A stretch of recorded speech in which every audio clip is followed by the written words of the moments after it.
Setelah Pilpres 2024 selesai, wacana yang lagi ramai dibicarakan oleh publik adalah soal pemilihan kepala daerah. Pilkada Jakarta menjadi salah satu tema yang paling menarik. Sebab Jakarta adalah ibu kota Indonesia, pusat perekonomian Indonesia. Tidak salah jika ia disebut sebagai miniaturnya Indonesia.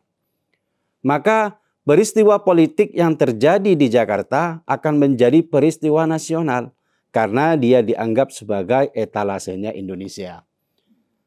Ada beberapa nama yang sudah mulai muncul, misalnya Ahmad Syachroni, Ridwan Kamil, bahkan Anies Baswedan. Belum lama ini Ahmad Syachroni sudah berbalas komentar dengan Ridwan Kamil soal peluang keduanya maju nyagup di Jakarta. Syachroni terkesan menganggap enteng Ridwan Kamil. Ridwan Kamil ini dikenal sebagai kuda hitam. Di Pilgub Jabar dulu, awalnya dia juga tidak diunggulkan. Tapi gerakan senyap RK membuktikan dia bisa memenangkan pertarungan. Ahmad Syachroni sendiri dikenal sebagai elit dari Partai Nasdem. Di media sosial, dia dikenal sebagai Crazy Rich Prio. Orang kaya yang dulu benar-benar merangkak dari bawah. Sementara Anies sampai saat ini belum memunculkan pernyataan yang tegas. Tapi berbagai spekulasi soal pilihannya mulai muncul.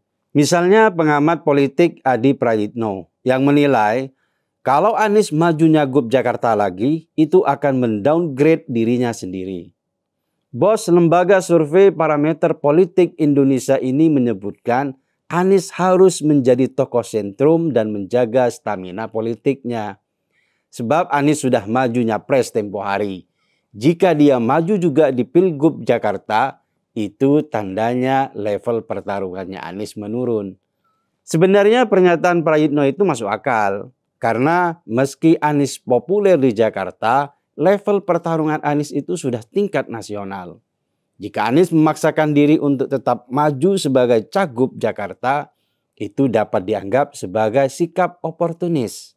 Sebab dia memilih turun kelas demi keuntungan sesaat. Logistik memang penting sebagai modal pertarungan tingkat nasional selanjutnya. Tapi justru jika Anies begitu, itu menunjukkan posisi sebagai gubernur hanyalah ladang untuk menumpuk logistik. Anies memiliki hak konstitusional mencalonkan diri untuk jabatan apapun. Tapi tentu saja dia juga harus memperhatikan level pertarungannya. Karena jika dia mendowngrade dirinya sendiri, tentu sedikit banyak itu akan merugikan image-nya di depan publik. Anies yang semestinya sudah kelas nasional masih sibuk dengan pertarungan daerah. Bagaimanapun Anies sudah pernah dieluk-elukan sebagai capres. Dengan perolehan suara yang juga lumayan, Anies punya peluang untuk bertarung lagi 5 tahun mendatang. Tapi keramaian soal Pilkada Jakarta tahun 2024 itu mungkin bakal hilang jika RUU DKJ diketok sebelum Pilgub dilaksanakan. Pasalnya, RUU yang membahas perubahan status Jakarta yang bukan lagi sebagai ibu kota itu akan mengubah proses pemilihan gubernurnya. Dalam RUU DKJ, status Jakarta berubah menjadi daerah khusus Jakarta meski bukan lagi ibu kota, tetap Jakarta menjadi daerah otonomi khusus. Tapi gubernur Jakarta diusulkan oleh DPRD dan ditunjuk oleh Presiden. Memang masih ada banyak perdebatan soal RUU DKJ itu. Jokowi sendiri secara personal sebagai individu telah menolak usulan dari DPR tersebut. Tapi sebagai sebuah produk hukum tentu Presiden tak bisa menolaknya. Kabar terkini menyebutkan RUU itu sudah masuk dalam pembahasan. Pertanyaannya kemudian, apakah RUU itu akan langsung diundangkan atau memberi jeda sebentar untuk sosialisasi? Jika RUU itu diketok dan langsung diberlakukan saat itu juga, berarti keramaian soal calon gubernur Jakarta bakal sirna.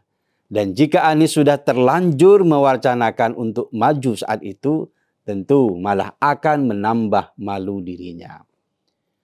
Pilgub Jakarta kali ini masih menjadi teka-teki.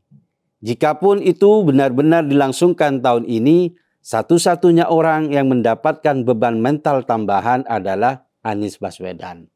Apakah dia rela mendowngrade dirinya atau tetap mempertahankan image capres untuk pertarungan pilpres periode selanjutnya?